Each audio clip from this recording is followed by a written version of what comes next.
छगन भुजबळांनी कृषी मंत्री माणिकराव कोकाटेंवर अप्रत्यक्षपणे निशाणा साधलेला आहे। यावेळेस नाशिक जिल्हा मध्यवर्ती सहकारी बँकेच्या प्रशासकांनी राजीनामा दिलेला आहे। कर्जवसुली थांबवली, त्यामुळे टार्गेट अपूर्ण राहिलं आणि त्यातूनच प्रशासकांनी राजीनामा दिल्याचं भुजबळांनी मत व्यक्त केलेलं आहे।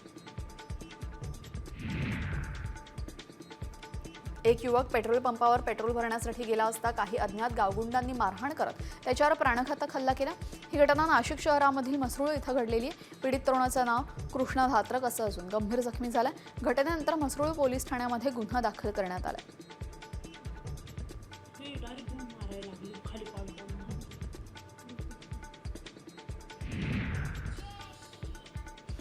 नाशिक महापालिकेच्या पश्चिम विभागामधील परिसरामध्ये दूषित पाणीपुरवठा होते, त्यामुळे संतप्त नागरिकांनी थेट पश्चिम विभागीय पाणीपुरवठा कार्यालयावर धाव घेत दूषित पाणीपुरवठ्याबाबत अधिकाऱ्यांना जाब विचारला।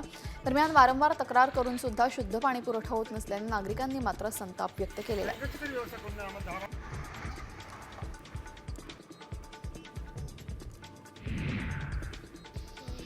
नाशिकच्या येवल्यामध्ये विद्यार्थ्यांनी शेतकऱ्यांच्या मदतीसाठी एक अनोखं अवजार यंत्र तयार केलं।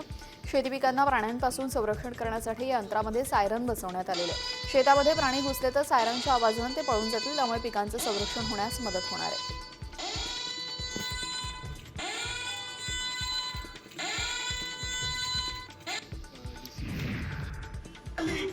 नाशिकच्या सुरगाणा तालुक्यामध्ये बारेगावामध्ये आदिवासी बांधव आजही भुवाडा उत्सवाची परंपरा जपतात। या उत्सवामध्ये विविध देवदेवतांचं रूप धारण करत त्यांना नाचवत गावातून त्यांची मिरवणूक काढण्यात येते। पारंपरिक भुवड्याची कला आधुनिक युगामध्ये लुप्त होऊ नये म्हणून वयोवृद्धांच्या मार्गदर्शनाखाली ही परंपरा जपण्याचा प्रयत्न सुरू आहे।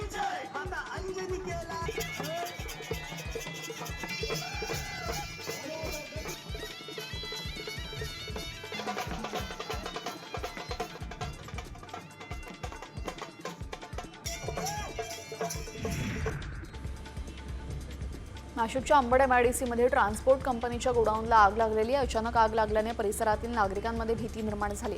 आगीमध्ये लाखो रुपयांचं नुकसान झालं असून कोणतीही जीवितहानी झाली नाही, मात्र आगीचं कारण अद्याप अस्पष्ट आहे।